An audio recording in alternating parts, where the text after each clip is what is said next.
Welcome back. This is Chapter 5th, The 100 Dresses Part First, written by Al Bessar Esther.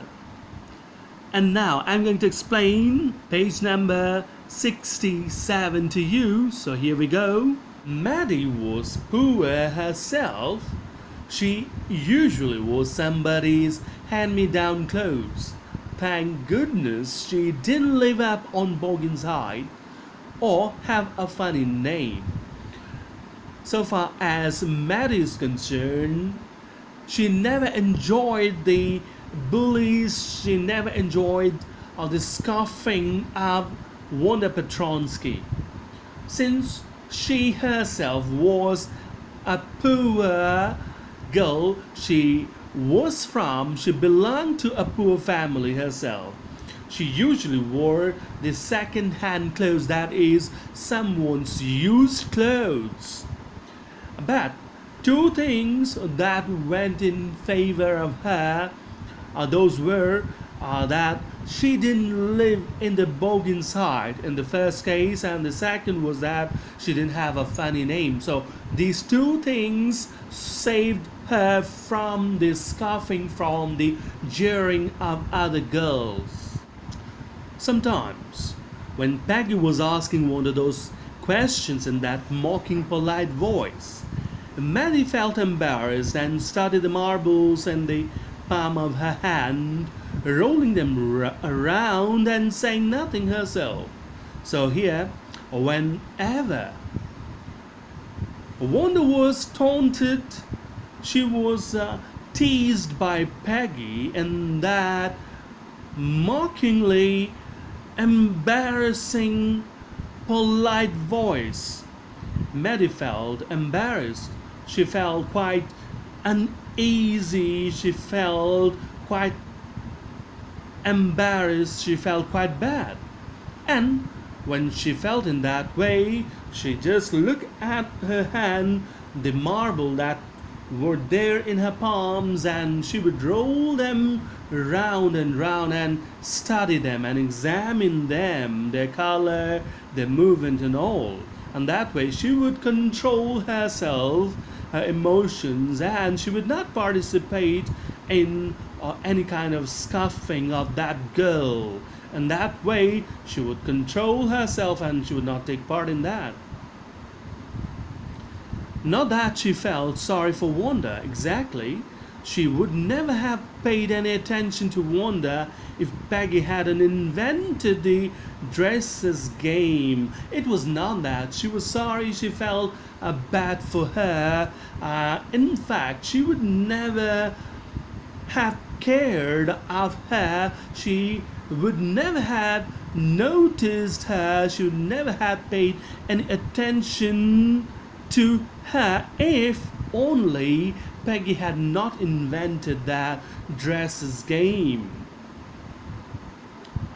And since she invented that game, so she had to take part in it.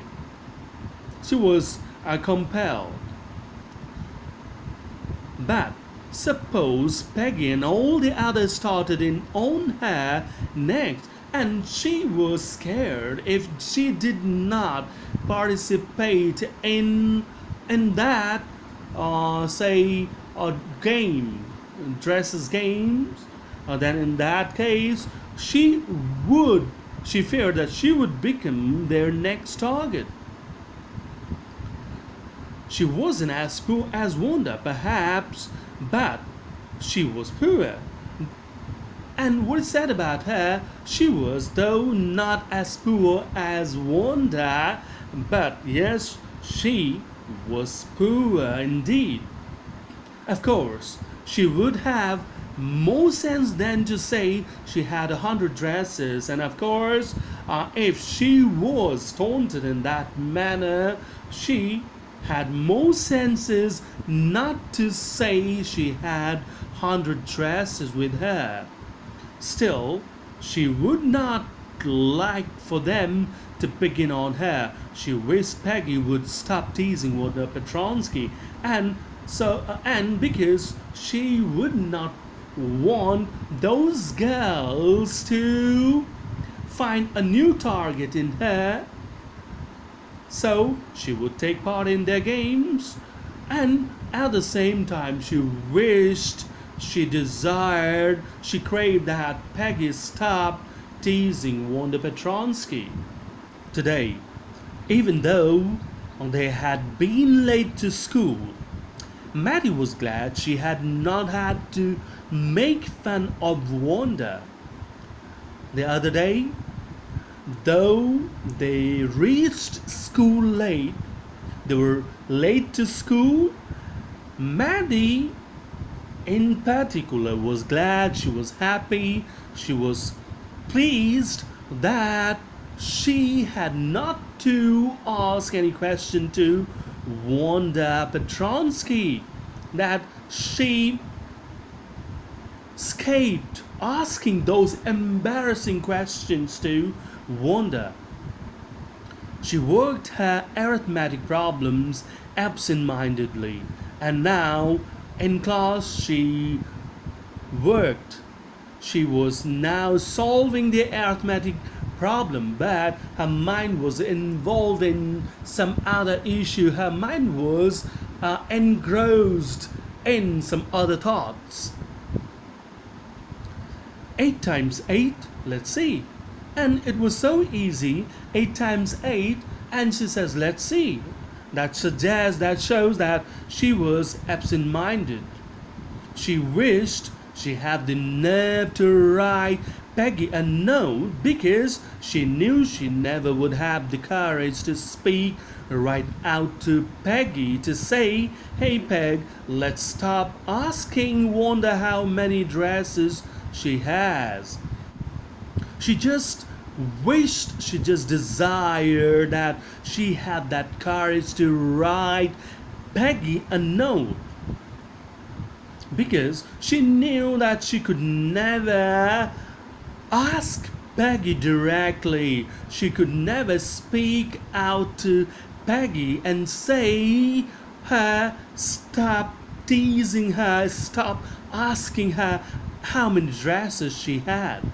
Since she could not say her all these things face to face, so she desired, she wished that she could write this note to her and express her desire, express her feelings. And she finished her arithmetic, she did start a note to Peggy. And when she finished her arithmetic problem, she started to write a note to her.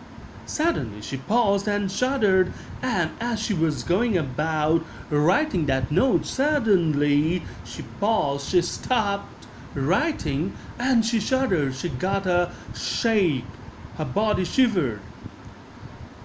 She pictured herself in the schoolyard, a new target for Peggy and the girls. She pictured her being their next target, Peggy and the girls' next target, and standing there in the schoolyard, they were teasing her.